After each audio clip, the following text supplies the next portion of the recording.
A very good evening to you and welcome to the Business Day. I'm Dwayne Burbick. Debate has started on amendments to the Public Debt Management Act. The bill was tabled in the House of Representatives this afternoon by Finance Minister Audley Shaw. The PDMA, which provides a framework for managing the public debt, does not speak to the operational issues surrounding debt management. Mr. Speaker, the amendments will provide guidelines regarding the main roles, functions and responsibilities of the operational bodies governed under the Act. And to that end, the functions of the debt committees as created in the Act will be articulated.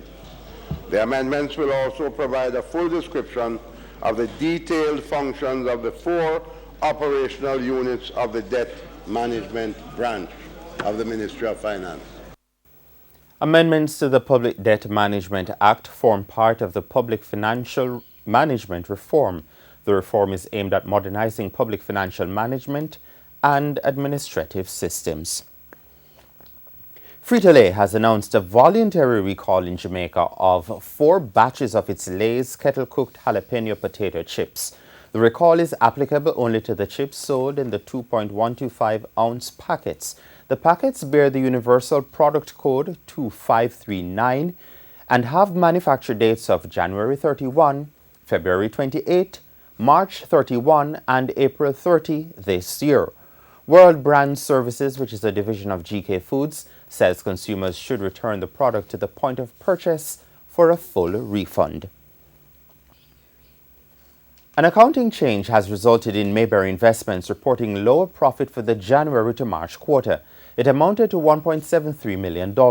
Mayberry says net profit does not include realized equity gains of $224.97 million, which was recorded in comprehensive income as mandated by an accounting change which it adopted early. For the corresponding quarter in 2016, Mayberry's net profit was $93.6 million.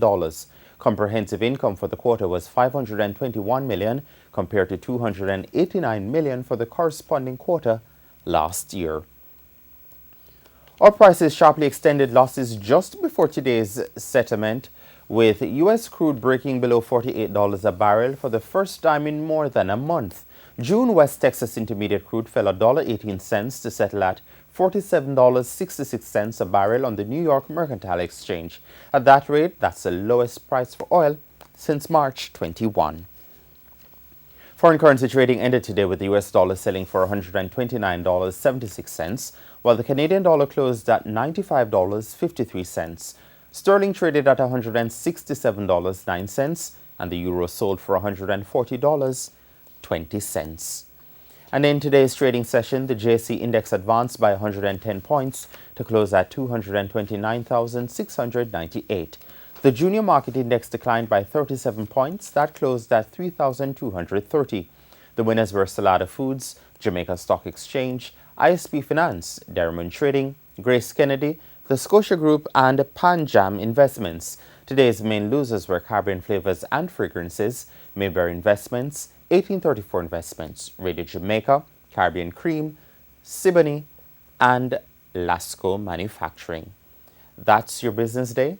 I'm Dwayne Burbick. Good evening.